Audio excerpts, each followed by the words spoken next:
Doctor Bhagwat Karad जी, RBI governor Shri Shaktikanta Das ji, banking sector के सभी दिग्गज, भारतीय उद्योग जगत के सभी सम्मानित साथी,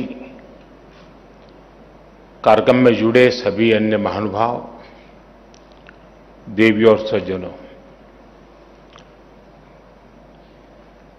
मैं जब से यहां आया हूं, जो कुछ भी सुना उसमें विश्वास ही विश्वास नजर आ रहा है।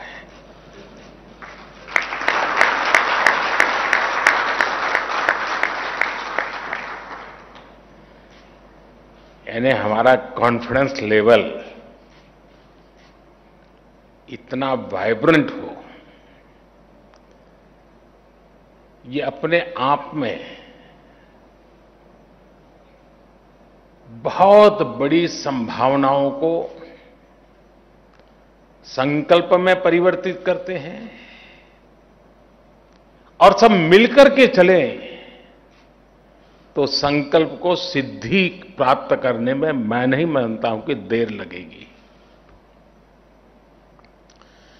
किसी भी देश की विकास यात्रा में एक ऐसा समय आता है जब वो देश नई छलांग के लिए नए संकल्प लेता है और फिर पूरे राष्ट्र की शक्ति उन संकल्पों को प्राप्त करने में जुट जाती है। अब आजादी का आंदोलन तो बहुत लंबा चला था। 1857 से तो विशेष रूप से उसको इतिहासकार एक सूत्र में बात करके भी देखते हैं, लेकिन 1942 और 1930 दांडी यात्रा और क्विट इंडिया, ये दो ऐसे टर्निंग पॉइंट थे जिसको हम कह सकते हैं कि वो एक ऐसा टाइम था जो देश को छलांग लगाने का मूड बनाया था। 30 में वो जो छलांग लगी, वो देश भर में एक माहौल बना दिया और 42 में जो दूसरी छलांग लगी, उसका परिणाम 1947 में आया। यानी जो मैं छलांग की बात कर रहा हूं, आजादी के 75 साल, और अब एक ऐसी अवस्था में हम पहुंचे हैं कि सच्चे अर्थ में ये छलांग लगाने के लिए जमीन मजबूत है, टारगेट तय है, बस चल पड़ना है।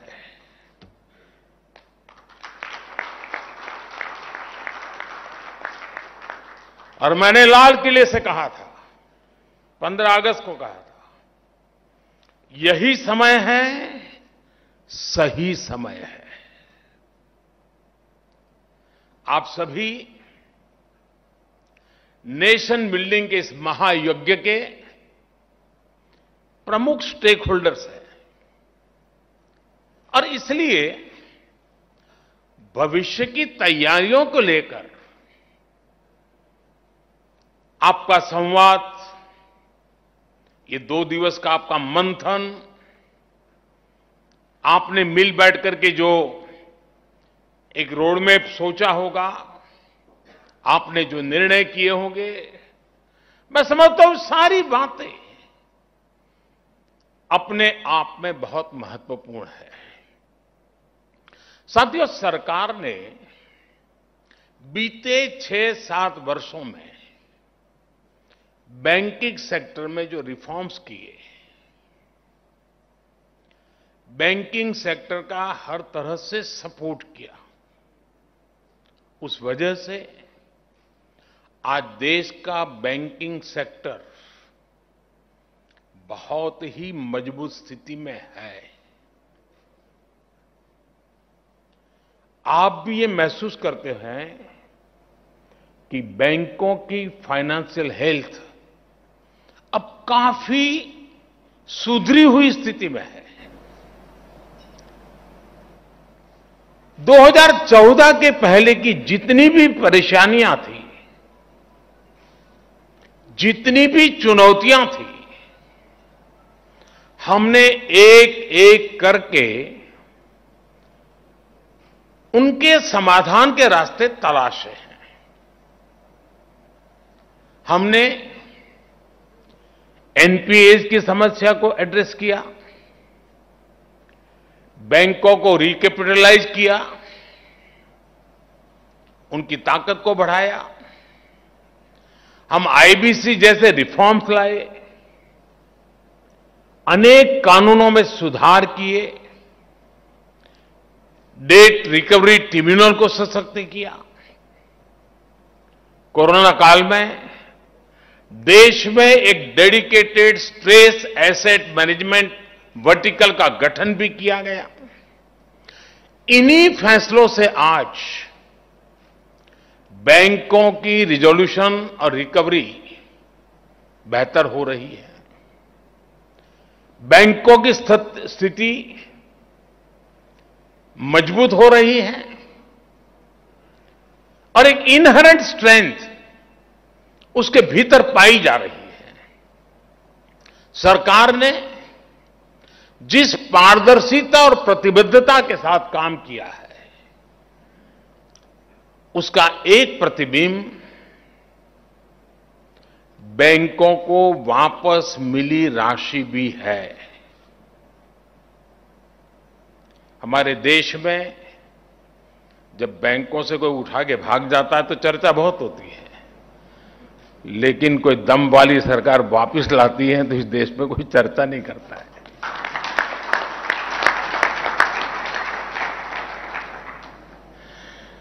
पहले की सरकारों के समय जो लाखों करोड़ रुपए फंसाए गए थे, उनमें से 5 लाख करोड़ रुपए से अधिक की रिकवरी की जा चुकी है। हो सकता है आप उस लेवल के लोग बैठे हैं, आपको 5 लाख करोड़ बहुत बड़ा नहीं लगता होगा,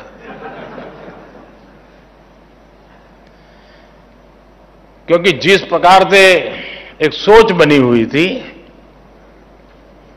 यहां बैठे हुए उन लोगों की नहीं होगी ऐसा मुझे पूरा पक्का विश्वास है, लेकिन एक सोच बनी हुई थी, बैंक हमारी ही है, बैंक में जो है वो भी हमारा ही है, वहां रहे या मेरे यहां रहे क्या फर्क पड़ता है। और जो चाहा वो मांगा, जो मांगा वो मिला, और बाद में पता नहीं था कि 2014 में देश निर्णय कुछ और कर देगा। सारी स्थितियां साफ हो गई।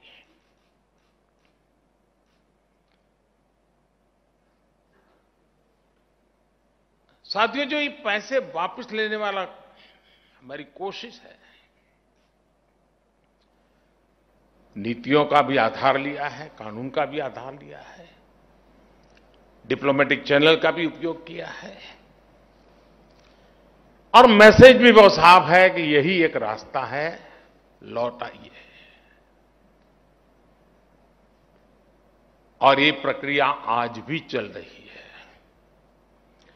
नेशनल एसेट रिकंस्ट्रक्शन कंपनी, इसके गठन से और 30,000 करोड़ रुपए से अधिक की सरकारी गारंटी से भी लगभग 2 लाख करोड़ रुपए के स्ट्रेस एसेट आने वाले समय में रिजॉल्व होने का अनुमान है। हम सभी ये भी देख रहे हैं कि पब्लिक सेक्टर बैंकों के कंसोलिडेशन से पूरे बैंकिंग सेक्टर की एफिकेसी बढ़ी है और मार्केट से फंड रेज करने में भी बैंकों को मदद मिल रही है। साथियों, ये जितने भी कदम उठाए गए हैं, जितने भी रिफॉर्म्स किए गए हैं, इससे आज बैंकों के पास एक विशाल और मजबूत कैपिटल बेस बना है। आज बैंकों के पास अच्छी खासी लिक्विडिटी है, एनपीएस की प्रोविजनिंग का बैकलॉग नहीं है, पब्लिक सेक्टर बैंकों के एनपीए आज 5 सालों में सबसे कम है ही। कोरोना काल के बावजूद इस फाइनेंशियल ईयर के पहले हाफ में हमारे बैंकों की मजबूती ने सबका ध्यान खींचा है।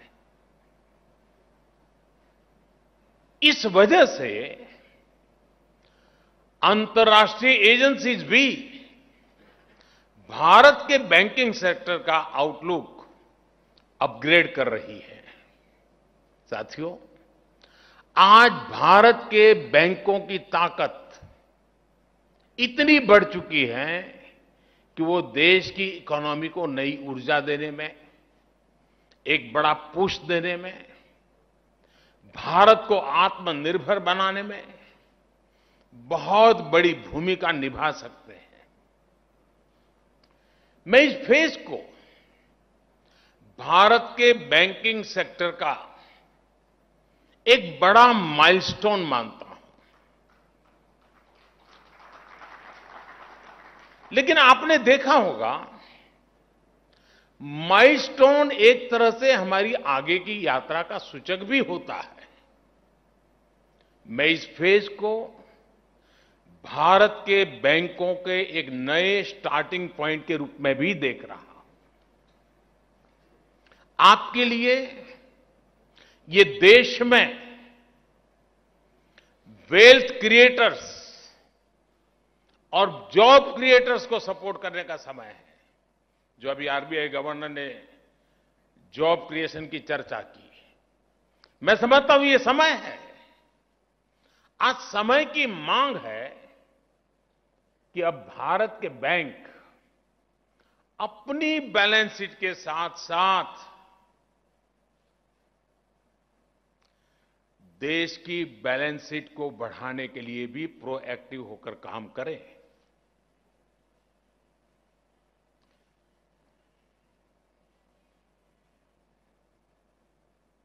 कस्टमर आपके पास, आपकी ब्रांच में आए, ये इंतजार मत कीजिए। आपके कस्टमर की, कंपनी की, एमएसएमईज की जरूरतों को एनालाइज करके उनके पास जाना होगा, उनके लिए कस्टमाइज सॉल्यूशन देने होंगे। जैसे मैं उदाहरण देता हूं कि उत्तर प्रदेश के बुंदेलखंड इलाके में और तमिलनाडु में 2 डिफेंस कॉरिडोर बने। अब सरकार तेजी से वहां काम कर रही है। क्या उस कॉरिडोर के आसपास जुड़ी हुई जितनी बैंक ब्रांचेज है, क्या कभी उनको आपने बुलाया, उनसे मीटिंग की कि भाई डिफेंस कॉरिडोर बन रहा है, मतलब एक पूरा डिफेंस का नया सेक्टर यहां आ रहा है, बैंक प्रोएक्टिवली क्या कर सकती है? डिफेंस कॉरिडोर आने से ये चीज आने की संभावना है। कौन कौन कैप्टन्स हैं जो इसमें आएंगे, कौन छोटे चेन होंगे, एमएसएमईज होंगे जो इसकी सपोर्ट सिस्टम में आएंगे। इसके लिए हमारा बैंक का अप्रोच क्या होगा, प्रोएक्टिव अप्रोच क्या होगा, हमारी अलग अलग बैंकों के बीच में कंपटीशन कैसे होगी, द बेस्ट सर्विसेज कौन देता है। तब तो जाकर के भारत सरकार ने जिस डिफेंस कॉरिडोर की कल्पना की है उसको धरती पर उतारने में विलंब नहीं लगेगा। लेकिन ठीक है भाई, सरकार ने डिफेंस कॉरिडोर बनाया है, लेकिन मेरा तो उसी पर ध्यान है। क्यों? और 20 साल से हमारा एक वेल सेटल्ड क्लाइंट है, चल रही है गाड़ी, बैंक भी चल रही है, उसका भी चल रहा है, हो गया। तो इससे होने वाला नहीं है। साथियों, आप अप्रूवर हैं और आपने सामने वाला एप्लीकेंट है, आप दाता है और सामने वाला याचक, इस भावना को छोड़कर अब बैंकों को पार्टनरशिप का मॉडल अपनाना होगा। जैसे अब बैंक ब्रांच के स्तर पर ये लक्ष्य तय किया जा सकता है कि वो अपने क्षेत्र के 10 नए युवाओं या 10 लघु उद्यमियों के साथ मिलकर उनका व्यापार बढ़ाने में मदद करेगी। मैं जब स्कूल में पढ़ता था, उस जमाने में बैंकों का राष्ट्रीयकरण नहीं हुआ था, और उस समय मुझे बराबर याद है, साल में कम से कम 2 बार बैंक के लोग हमारे स्कूल में आते थे, स्कूल में। और बैंक में खाता क्यों खोलना चाहिए, छोटे छोटे बच्चों को गल्ला दे करके उसमें पैसा क्यों बचाना चाहिए, ये समझाते थे। क्योंकि तब वो सरकारीकरण नहीं हुआ था, तब आपको लगता था कि ये मेरी बैंक है, मुझे इसकी चिंता करनी है। एक कंपटीशन भी थी, और बैंकिंग यानी फाइनेंशियल वर्ल्ड का, बैंकिंग सेक्टर की आम सामान्य मानवीय को एक ट्रेनिंग भी जरूरी थी। सभी बैंकों ने काम किया है। राष्ट्रीयकरण होने के बाद शायद मिजाज बदला है, लेकिन 2014 में बैंक की इस शक्ति को मैंने पहचान करके जब उनको आह्वान किया कि मुझे जनधन अकाउंट का मूवमेंट खड़ा करना है, मुझे गरीब की झोपड़ी तक जाकर के उसको बैंक खाते खुलवाने हैं। जब मैं मेरे अफसरों से बात कर रहा था तो बहुत विश्वास का माहौल नहीं बनता था, आशंकाएं रहती थी कि यार ये कैसे होगा। तो मैं कहता था भाई एक जमाना था कि बैंक के लोग स्कूल में आते थे, तय तो करो, इतना बड़ा देश और सिर्फ 40% लोग बैंक से जुड़े हो, 60% बाहर हो, ऐसा कैसे हो सकता है। खैर बात चल पड़ी, और यही बैंकिंग सेक्टर के लोग, राष्ट्रीयकरण हो चुकी बैंकों के लोग, जो बड़े बड़े उद्योगपतियों के साथ ही बैठने की आदत बन चुके थे, वो लोग जब देश के सामने एक लक्ष्य रखा कि हमें जनधन अकाउंट खोलना है, मैं आज गर्व के साथ सभी बैंकों का उल्लेख करना चाहूंगा, सभी बैंकों के हर छोटे मोटे मुलाजिम का उल्लेख करना चाहूंगा, जिन्होंने इस सपने को साकार किया और जनधन अकाउंट फाइनेंशियल इंक्लूजन की दुनिया में दुनिया के सामने एक बेहतरीन उदाहरण बन गया। ये आप ही के तो पुरुषार्थ हुआ है। और मैं मानता हूं कि प्रधानमंत्री जनधन जो मिशन निकला, वो बीज बोया था तो 2014 में, लेकिन आज इस कठिन से कठिन कालखंड में दुनिया डगमगाई, भारत का गरीब टिका रहा, क्योंकि जनधन अकाउंट की ताकत थी। जिन जिन बैंक के कर्मचारियों ने जनधन अकाउंट खोलने के लिए मेहनत की है, गरीब की झोपड़ी में जाता था बैंक का बाबू, कोट पैंट टाई पहने हुए व्यक्ति गरीब के घर के सामने खड़े रहते थे। उस समय तो शायद लगा होगा सरकार का एक कार्यक्रम, लेकिन मैं कहता हूं कि जिन्होंने इस काम को किया है, इस पैंडेमिक के कालखंड में जो गरीब भूखा नहीं सोया है, उसका पुण्य उन बैंक के लोगों के खाते में जाता है।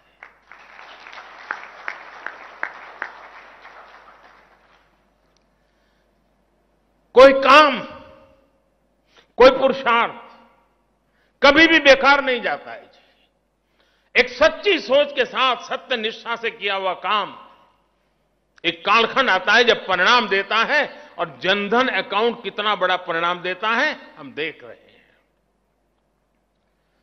और हमें इकोनॉमी ऐसी नहीं बनानी है कि ऊपर इतनी मजबूत हो, उसकी मजबूती का बोझ इतना हो कि नीचे सब कुछ दब जाए। हमें बैंकिंग व्यवस्था नीचे भी गरीब से गरीब तक उतनी मजबूती देनी है ताकि ऊपर जाती हुई इकोनॉमी, जब ऊपर भी बड़ा बल्क बनेगा तो दोनों का सामर्थ्य से भारत पुष्ट होगा। और मैं मानता हूं कि हमने उसी एक सोच के साथ चलना था। अब कल्पना कर सकते हैं कि जब स्थानीय व्यापारियों को यह एहसास होगा कि बैंक और उसके कर्मचारी उनके साथ खड़े हैं, मदद के लिए खुद उनके पास आ रहे हैं, तो इनका आत्मविश्वास कितना बढ़ जाएगा। आपके बैंकिंग के अनुभवों का भी उन्हें बहुत लाभ होगा। साथियों, मैं जानता हूं कि बैंकिंग सिस्टम की हेल्थ के लिए ये बहुत जरूरी है कि वायबल प्रोजेक्ट ही पैसा लगाएं, लेकिन साथ ही प्रोजेक्ट्स को वायबल बनाने में हम प्रोएक्टिव भूमिका भी तो निभा सकते हैं।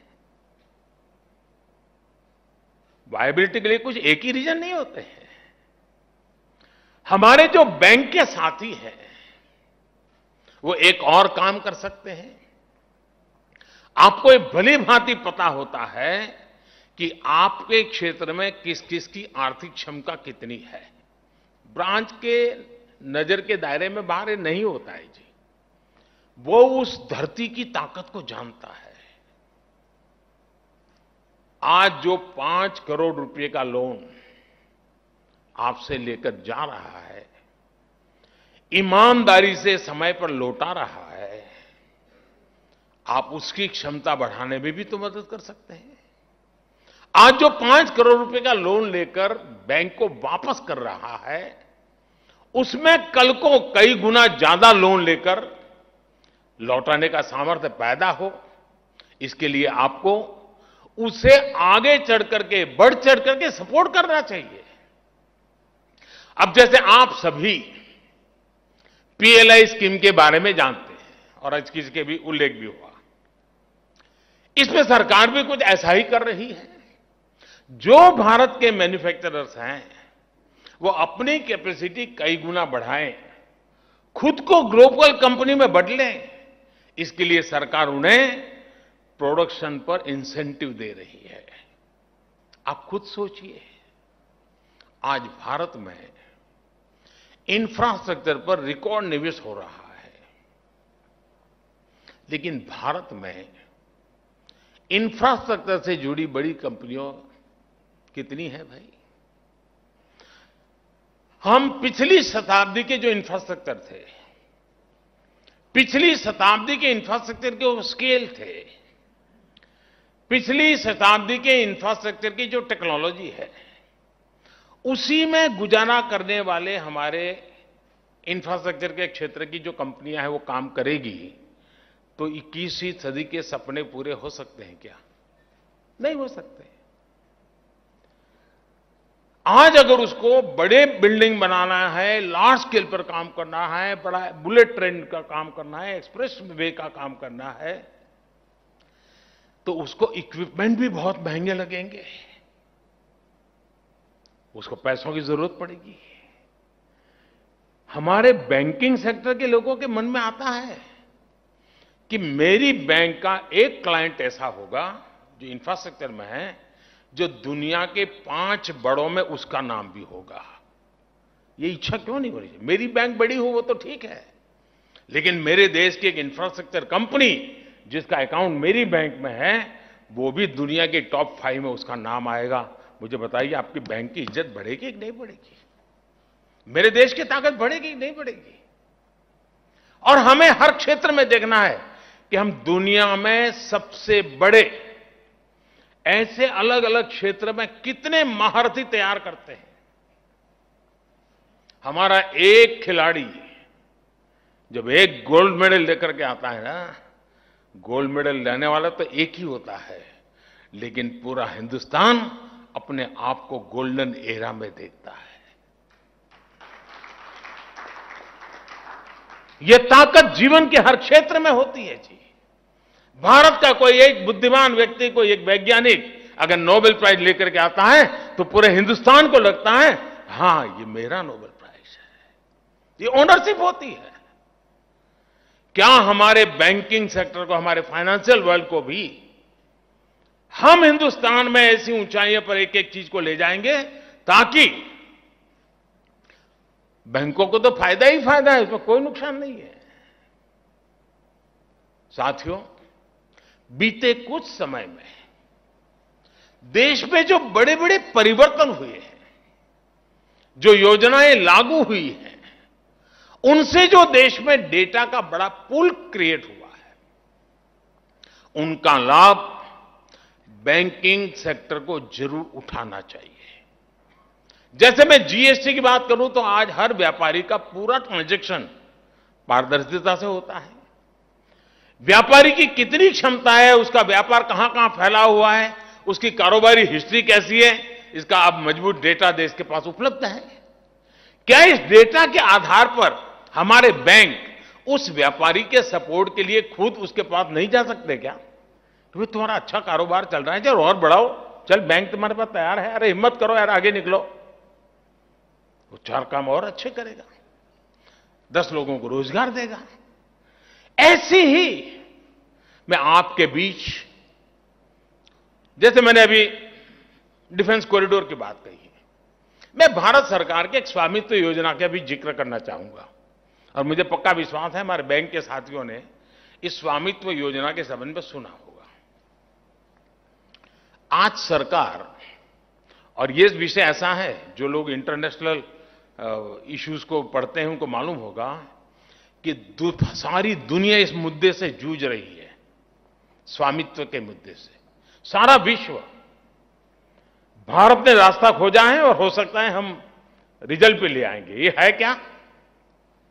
आज सरकार टेक्नोलॉजी की मदद से, ड्रोन से मैपिंग कराकर देश के गांव-गांव में लोगों को प्रॉपर्टी की ऑनरशिप के पेपर दे रही है। परंपरागत रूप से लोग उस घर में रह रहे हैं, कागज नहीं उसके पास, प्रॉपर्टी के ऑफिशियल डॉक्यूमेंट नहीं है, और उसके कारण उसको उन घर का उपयोग किसी को किराए पर देने के लिए तो काम आ सकता है और किसी काम में नहीं आता है। अब इस स्वामित्व के ऑनरशिप के पेपर जब उसके पास है, ऑथेंटिक गवर्नमेंट ने दिए है, क्या बैंकों को लगता है कि चलो अब उसके पास व्यवस्था है,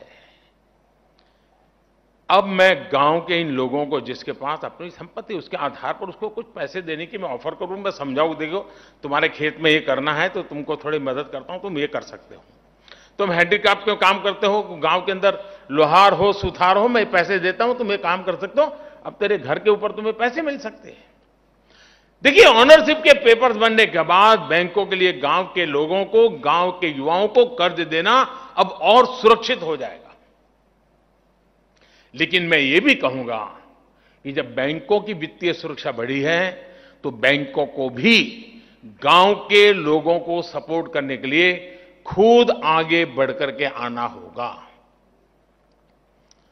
अभी आवश्यक है, हमारे देश में एग्रीकल्चर सेक्टर में इन्वेस्टमेंट बहुत कम होता है। कॉर्पोरेट वर्ल्ड का इन्वेस्टमेंट तो करीब करीब न के बराबर है, जबकि फूड प्रोसेसिंग के लिए बहुत संभावना है, दुनिया में बहुत बड़ा मार्केट है। गांव में फूड प्रोसेसिंग इंडस्ट्री, एग्रीकल्चर से जुड़ी मशीनरी, सोलर से जुड़े काम, अनेक नए फील्ड तैयार हो रहे हैं जहां आपकी मदद गांव की तस्वीर बदल सकती है। इसी तरह एक और उदाहरण स्वनिधि योजना का भी है। प्रधानमंत्री स्वनिधि योजना की वजह से हमारे जो रेहड़ी पटरी वाले भाई और बहन हैं, पहली बार बैंकिंग सिस्टम से जुड़े हैं। अब उनकी भी डिजिटल हिस्ट्री बन रही है। बैंकों को इसका लाभ उठाते हुए ऐसे साथियों की मदद के लिए और ज्यादा आगे आना चाहिए। और मैंने बैंकों से भी आग्रह कहा है और मेरे यहां अर्बन मिनिस्ट्री को भी आग्रह कहा है और मैंने सभी मेयर्स को भी आग्रह किया है कि आपके नगर के अंदर ये जो रेहड़ी पटरी वाले हैं उनको मोबाइल फोन पर डिजिटल ट्रांजैक्शन सिखाइए। वो थोक में माल लेगा वो भी डिजिटली लेगा, वो बिक्री करेगा तो भी डिजिटली करेगा। और ये सब कोई मुश्किल काम नहीं, हिंदुस्तान ने करके दिखाया है अब तो। సెరెనిటీ మోడల్ హై స్కూల్ విద్యార్థులకు అమ్మఒడి, సామాన్యులకు అందుబాటులో ఉన్న బడి సెరెనిటీ. మేడ్చల్ జిల్లాలో మేటిగా నిలిచి సాటిలేని ఫలితాలను సాధిస్తున్న నంబర్ 1 స్కూల్ సెరెనిటీ. మా ప్రత్యేకతలు ప్రతి విద్యార్థి పట్ల వ్యక్తిగత శ్రద్ధ, activity based learning and digital classrooms, computer lab, 100% ఫలితాలు, sports and cultural activities, yoga, abacus మరియు Vedic maths education. Please visit Serenity Model High School, Nagaram. Admissions are in progress. Call 04027146899 and 04027148699. उसकी अपनी हिस्ट्री तैयार होगी। आज उसको 50,000 दिया है, कल आप उसको 80,000 दे सकते हैं, परसों 1.5 लाख रुपए दे सकते हैं। उसका कारोबार बढ़ता चले जाएगा। वो ज्यादा सामान खरीदेगा, ज्यादा सामान बेचेगा। एक गांव में कर रहा तो 3 गांव में करना शुरू कर देगा। साथियों, आज जब देश फाइनेंशियल इंक्लूजन पर इतनी मेहनत कर रहा है तब नागरिकों के प्रोडक्टिव पोटेंशियल को अनलॉक करना बहुत जरूरी है। और मैं अनलॉक करना यहां 3-4 बार सुन चुका हूं। जैसे अभी बैंकिंग सेक्टर की ही एक रिसर्च में सामने आया है, आप ही की तरफ से आया है कि जिन राज्यों में जनधन खाते जितने ज्यादा खुले और जितने ज्यादा जनधन खाते जीवंत है, गतिविधि लगातार उन जनधन खातों में चल रही है। बैंकों का रिपोर्ट एक नई बात लेकर के आया है और जो सुनकर के मुझे खुद को आनंद हुआ कि बैंक का रिपोर्ट कह रहा है कि इसके कारण क्राइम रेट कम हुए हैं। यानी बैंक वाले ने कभी सोचा नहीं होगा कि मैं पुलिस का भी काम कर रहा हूं, लेकिन बाय प्रोडक्ट है।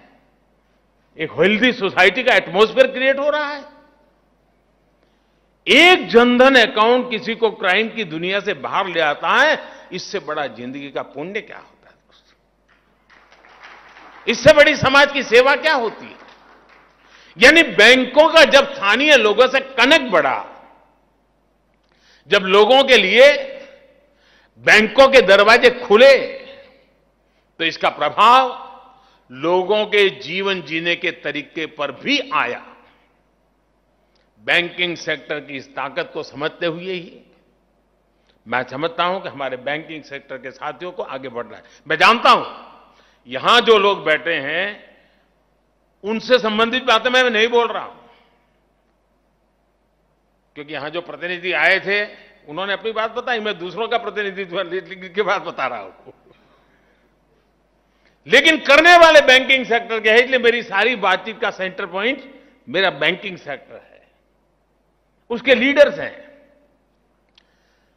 पब्लिक बैंक हो या प्राइवेट सेक्टर के बैंक, जितना हम नागरिकों में इन्वेस्ट करेंगे उतना ही नए रोजगार का निर्माण होगा, उतना ही देश के युवाओं को, महिलाओं को, मध्यम वर्ग को लाभ होगा। साथियों, हमने आत्मनिर्भर भारत अभियान के दौरान जो ऐतिहासिक रिफॉर्म्स किए, उन्होंने देश में नई संभावनाओं के द्वार खोले हैं। आज कॉरपोरेट्स और स्टार्टअप्स जिस स्केल पर आगे आ रहे हैं वो अभूतपूर्व है। ऐसे में भारत की एस्पिरेशंस को मजबूत करने का, फंड करने का, उनमें इन्वेस्ट करने का इससे बेहतरीन समय क्या हो सकता है दोस्तों? भारत में, और ये बात हमारे बैंकिंग सेक्टर को भी समझना ही होगा, भारत में ये आइडियाज पर इन्वेस्टमेंट का दौर है। स्टार्टअप्स को सपोर्ट करने का दौर है। स्टार्टअप मूल में एक आइडिया होता है।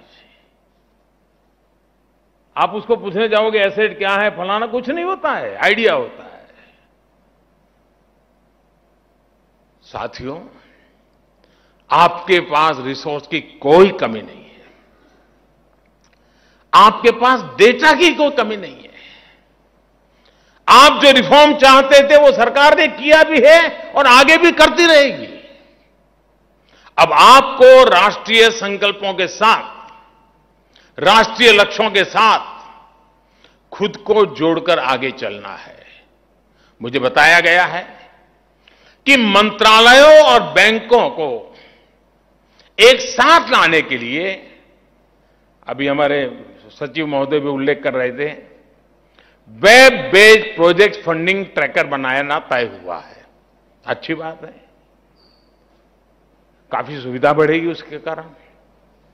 लेकिन मेरा उसमें एक सुझाव है, यह प्रयास अच्छा है, लेकिन क्या यह बेहतर नहीं हो सकता है कि हम गति शक्ति पोर्टल में ही एक इंटरफेस के तौर पर इस नए इनिशिएटिव को जोड़ दें।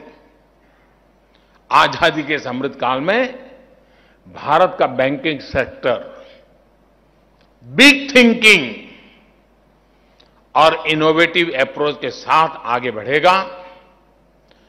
साथियों, एक और विषय है जिसमें अगर हम देर करेंगे तो हम पीछे रह जाएंगे, और वो है फिनटेक। भारत के लोगों की हर नई चीज को एडॉप्ट करने की जो ताकत है ना, वो अद्भुत है जी। आज आपने देखा होगा कि फ्रूट बेचने वाले, सब्जी बेचने, क्यूआर कोड लगा करके बैठते हैं और कहते हैं यहां पैसे दो। मंदिरों में भी डोनेशन वाले क्यूआर कोड लगा दीजिए, चलेगा। मतलब कि फिनटेक की तरफ एक वातावरण बना है। क्या हम तय कर सकते हैं, और मैं तो चाहता हूं रेगुलर कंपटीशन का एक वातावरण बने कि हर बैंक ब्रांच एटलीस्ट 100, ज्यादा मैं नहीं कह रहा हूं, 100% डिजिटल ट्रांजैक्शन वाले क्लाइंट होंगे और टॉप में से होंगे। ऐसा नहीं कि भी कोई 1000-2000 रुपये वाला आया और उसको आपने वैसे 100 का, जो बड़े बड़े हैं 100% वो डिजिटली करेगा। जो भी कारोबार करेगा ऑनलाइन डिजिटली करेगा। दुनिया का सबसे बड़ा मजबूत हमारे पास यूपीआई प्लेटफॉर्म है जी। हम क्यों नहीं करते हैं जी? अब हम ये सोचे हमारे बैंकिंग सेक्टर में पहले क्या स्थिति थी, क्लाइंट आते थे, फिर हम एक टोकन देते थे, फिर वो नोटें लेके आता था, 4 बार गिनते थे, यूं यूं करते रहते थे, फिर दूसरा भी गिन करके वेरीफाई करता था, फिर सही नोट है गलत नोट है उसमें दिमाग खपाते थे। यानी एक क्लाइंट 20 मिनट 25 मिनट आधे घंटे से बड़ी मुश्किल से जाता था। आज मशीन काम कर रहा है, नोट भी मशीन गिन रहा है, सारे काम मशीन कर रहे हैं, तो वहां तो आपको टेक्नोलॉजी का बड़ा मजा आता है। लेकिन आप अभी भी, हम डिजिटल ट्रांजैक्शन इस विषय को किस बात के लिए संकोच करते मैं समझ नहीं पा रहा हूं जी।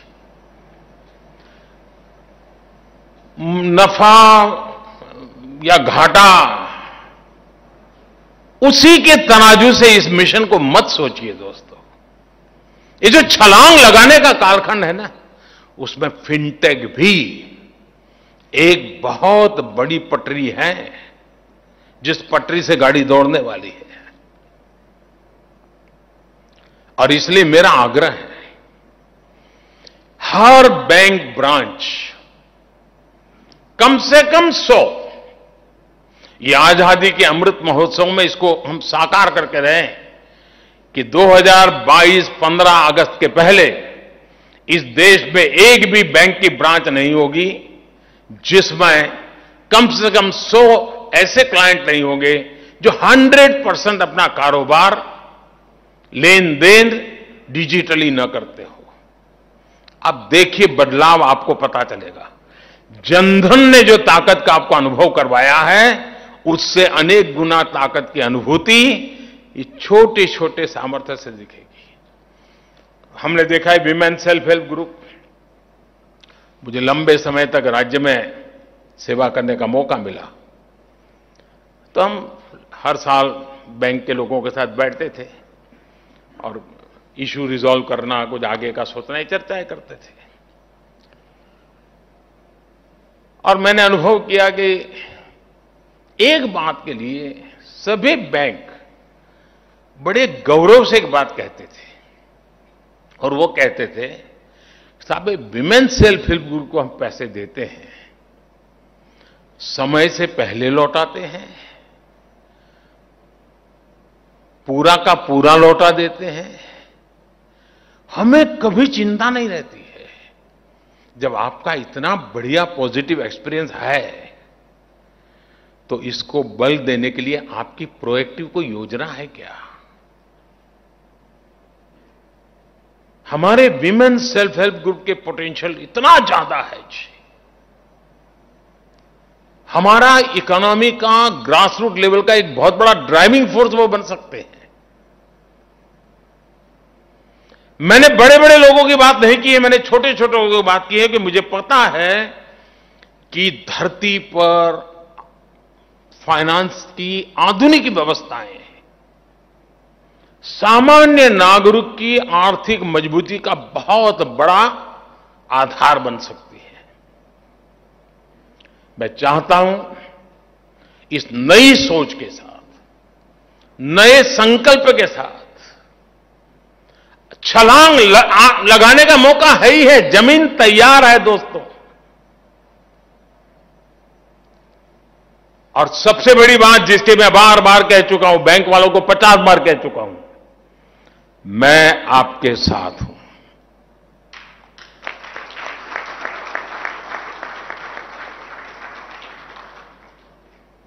देश हित में सत्यनिष्ठा से किए हुए किसी भी काम के लिए आप मेरे शब्द लिख करके रखिए, जैसे ये मेरा वीडियो क्लिपिंग अपने पास रखिए।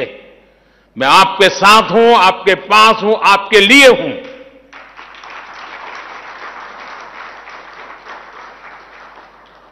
सत्यनिष्ठा से, प्रामाणिकता से देश हित के लिए काम में कभी गलतियां भी होती हैं। अगर ऐसी कोई कठिनाई आती है तो मैं दीवार बन करके खड़े रहने के लिए तैयार हूं।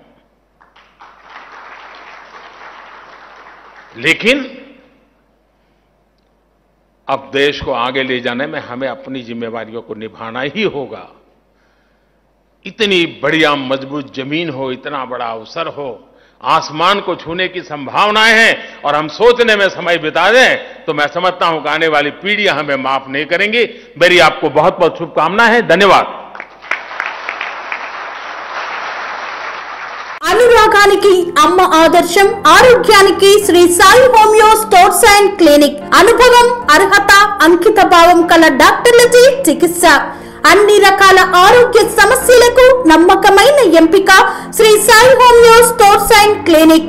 డయాబెటిస్, కీళ్ల నొప్పులు, సయాటికా, వెన్నుముక సమస్యలు, థైరాయిడ్, నిద్రలేమి, మానసిక సమస్యలు, ఋతు సమస్యలు, అన్ని రకాల దీర్ఘకాలిక వ్యాధులకు ప్రత్యేక హోమియో వైద్యం. అందరికీ అందుబాటులో అంతర్జాతీయ హోమియో వైద్యం Shri Sai homeo stores and clinic. మీ ఆరోగ్య సమస్య ఏదైనా ఇప్పుడు పరిష్కారం సాధ్యం. సైడ్ ఎఫెక్ట్ లేని వైద్యంతో సంపూర్ణ ఆరోగ్యం కొరకు సంప్రదించండి Shri Sai homeo clinic and stores, Bhavani Nagar, Ambedkar Nagar road, old Alwal, Secunderabad. సంప్రదించాల్సిన ఫోన్ నంబర్స్ 9000751751 మరియు 9000422525.